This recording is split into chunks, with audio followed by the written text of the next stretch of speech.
What are the top 5 mistakes you don't want to make as a pool owner?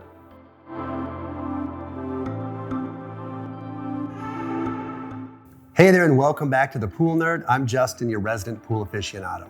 Today, I'm going over the top 5 pool maintenance mistakes that you won't want to make. Pool ownership comes with a lot of responsibility and a huge learning curve, which is why I'm here today to share some of my knowledge so you can avoid unnecessary headaches, time, and money spent on your pool.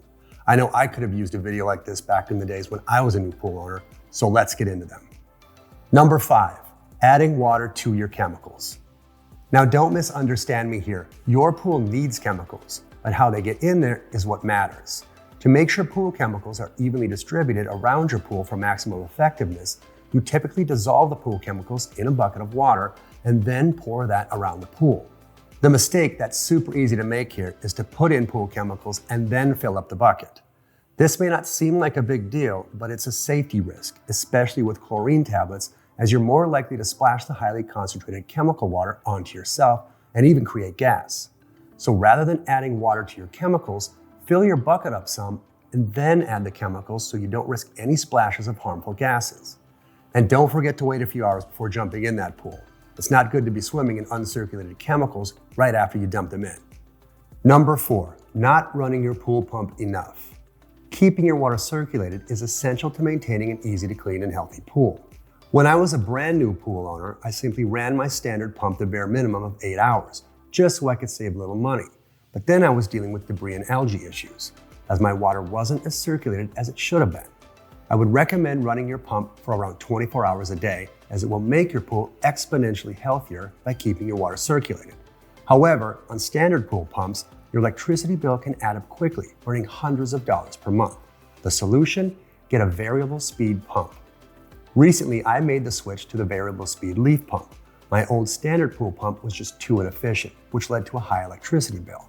I had to keep that bill down by sacrificing pool circulation and creating a whole host of problems in my pool.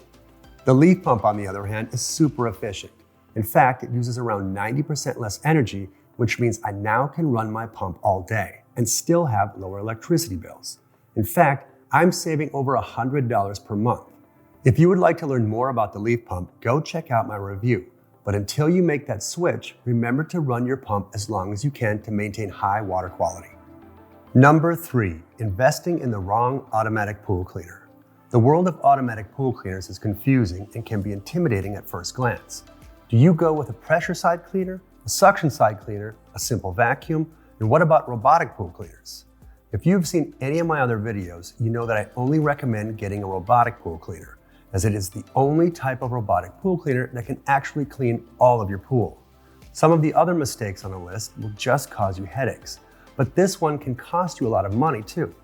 Your average suction and pressure side cleaner can end up costing you around $1,000 plus once you factor in the additional booster pump on top of the unit itself. Not to mention the extra expense on electricity. These units typically can't clean your pool very well, and that defeats the purpose of an automatic pool cleaner, as you will still have to do most of the cleaning yourself. So if you want to save yourself tons of money by not having to replace a lackluster cleaner, go with a robotic pool cleaner first, as they can clean all of your pool, which means less time and money spent. If you want some quick recommendations, I would look into the Dolphin Escape for above ground pools and the Dolphin Quantum, Premier, and Sigma if you want the best of the best.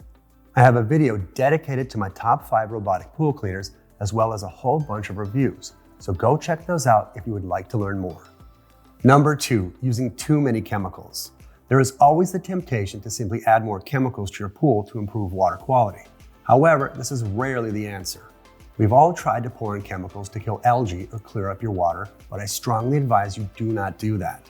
Adding too many chemicals can throw off your pool chemistry, in turn creating a bigger problem than the little bit of algae you were trying to get rid of. Adding more chemicals can also be dangerous to the health of you and your family as it generates byproducts. This is a huge mistake new pool owners often make. Instead of using more chemicals, you should actually be looking for ways to reduce your chemical usage. Any use of chemicals comes with side effects, such as skin and eye irritation, and a whole lot more. So if you want the safest pool possible for you and your family's health, look for alternatives to your standard pool chemicals. The old way to remove organic matter from your pool is to apply a flocculant. Circulate your water for a few hours, Then turn off your pump and allow the particulate to settle to the bottom. Then you can vacuum it out. But there's a better way. One of my favorite new alternatives is an ultraviolet light disinfectant system, such as the Spectralite I recently added to my pool. UV systems use germicidal rays to basically blow the organic matter to smaller, harmless matter. This kills the pathogens, algae, and bacteria that you typically rely on your pool chemicals for. So by adding a UV system, you can cut down on your chemical usage by a lot. Since I've been using the Spectralite, I only use 1/10 of the amount of chemicals I used to, and my water is actually looking cleaner and healthier. Not to mention, I actually got rid of the chlorine smell in the water. So don't just throw chemicals at your pool with the hope of solving your problems. Instead, look for non-chemical ways to keep your pool clean while making it safer. Number 1, not testing your water often enough. Maintaining proper pool chemistry is the true key to having an easy to clean and beautiful pool, so you should be testing it at least once a week to make sure all the levels are still where they need to be. This is where a lot of beginner pool tips stop, but you'll need to test your water more frequently sometimes. If you had a big party, a big storm, or something spilled in the pool, you need to make sure to test the chemistry again so you can catch any issues before they become a hassle. You may even want to check every day if you're trying to fix a certain issue, such as your pool's pH levels, to ensure that your treatment is actually working. Without checking your pool chemistry frequently, you'll have no way to know how much or which chemicals to add to your pool, and that can be dangerous and cause extra issues. There you have it. That is my ranking of the top 5 mistakes all pool owners should avoid. If you test your water frequently, cut down on your chemical usage, run your pool pump as long as you can, rely on a robotic pool cleaner for the majority of your cleaning, and add water to your chemicals, you'll be a pool cleaning pro, or at least you'll be on your way with a super healthy and easy to maintain pool. If you want to keep nerding out over your pool, be sure to hit that subscribe button to keep learning how to make pool maintenance way easier. Head on over to thepoolnerd.com to view my comparison page and see all the differences between the many robotic pool cleaners out there. Until then, enjoy that pool and check back soon for more pool maintenance tips and insight.